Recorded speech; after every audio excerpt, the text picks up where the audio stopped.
Welcome everyone to This Explainer. Today, we're diving into a genuinely fascinating piece of source material. We're going to be objectively analyzing this really unique blend of modern dark psychology and ancient Stoic philosophy. It's an incredible exploration of human behavior, you know? It essentially looks at how combining modern mind control theories with ancient emotional discipline can, allegedly, completely transform your interpersonal dynamics. So we're going to break down the 7 psychological laws the source presents and map out the exact mindset shifts it recommends to overhaul how you connect with people. Right off the bat, the source hooks us with a pretty provocative question. Have you ever noticed that men who are just constantly available, always replying instantly, giving endless attention, somehow often end up completely friend-zoned? Well, according to the material, it's because they're fighting the wrong war with the absolute wrong weapons. The source basically posits that by offering way too much availability, they trigger the psychological reflex where their time is completely devalued. And the result? They get absolutely nothing in return. It's a fascinating paradox of human nature, right? What is abundant is naturally ignored. Okay, let's dive into this.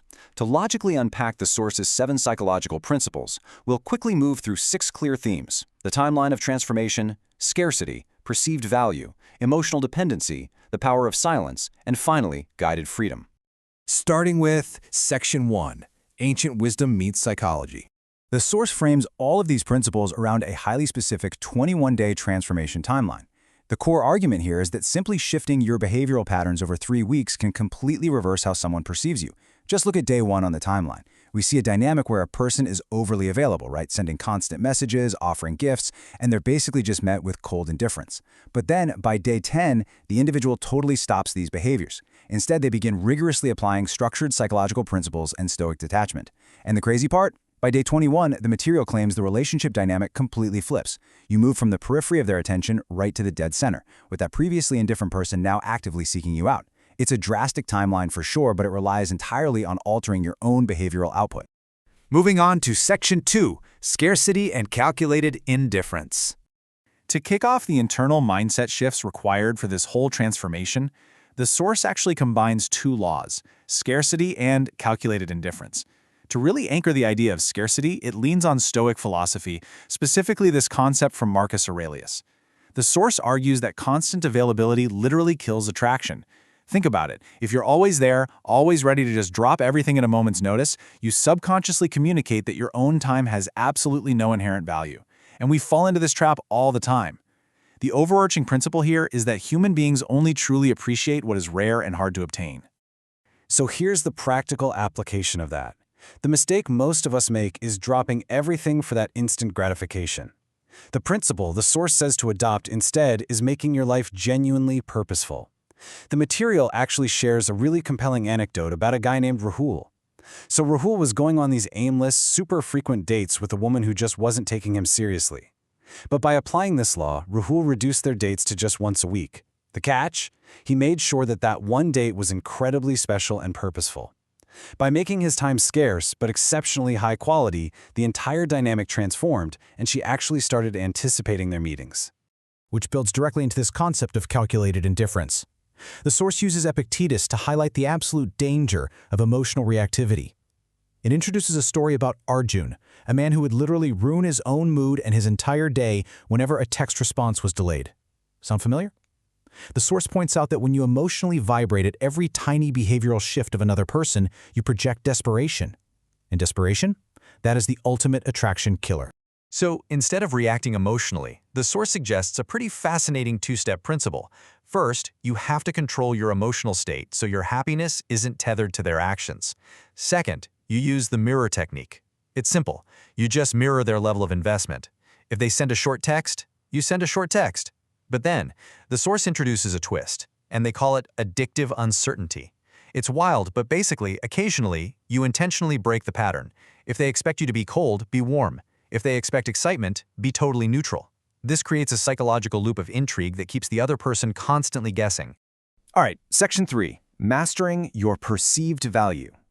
Now, what's really interesting about this slide is this concept of the value vacuum. To really explore how a person subtly projects their true worth, the source argues that your value only truly registers in someone else's mind when they have to do the actual work to dig for it. If you just hand them your worth on a silver platter, they literally won't respect it. You have to create an empty space, a vacuum, that naturally draws them in to discover your qualities for themselves. The source illustrates this beautifully with the story of Rajat. Rajat was a highly successful guy, but he treated his dates like job interviews. He was constantly listing off his achievements, and, consequently, people quickly lost interest. The source explains that bragging completely destroys the value vacuum. But when Rajat changed his approach, when he started staying quiet about his new car or his big promotions, and simply let his discipline and quiet confidence speak for themselves, he actually forced others to notice his high perceived value organically. The mystery is what actually cemented his worth in their eyes. Next up, Section 4, the push and pull. Here, the source delves into psychological dependency. They discuss the vital necessity of creating emotional peaks and valleys because, according to them, constant happiness actually just leads to boredom. So they introduce this fascinating framework called emotional time dilation. Step 1, when you're together, you speed up time. You do this by offering high engagement, intense focus, and creating really memorable moments. Step 2, when you are apart, you actively slow time down. You delay replies and focus entirely on your own personal goals. The material references an anecdote about Raghav, who used to text like 10 times a day. By reducing that to just one highly engaged text conversation a day, he created deep psychological anticipation. To explain the psychology behind this push and pull, the source relies on a really powerful Stoic metaphor. Think about it. A bowstring that is constantly pulled tight will eventually lose its elasticity and just snap. Similarly, a constant, unvarying emotional presence actually diminishes the value of the relationship. To maintain tension and attraction, the source argues there absolutely must be moments of release and distance. Moving to Section 5, Silence and Reading Minds. This section focuses heavily on unspoken communication. According to the source, mastering attraction really means reading the signals people give off when they aren't speaking. They call this the echo method. It starts with reading microexpressions, things like pupil dilation or subtle shifts in their tone. The source details the story of Rajib, who consistently missed these behavioral cues from his partner. He was reacting to her words rather than her emotional state, and it totally drove them apart. The echo method teaches that instead of arguing with the surface words, you mirror their energy and identify the underlying insecurities.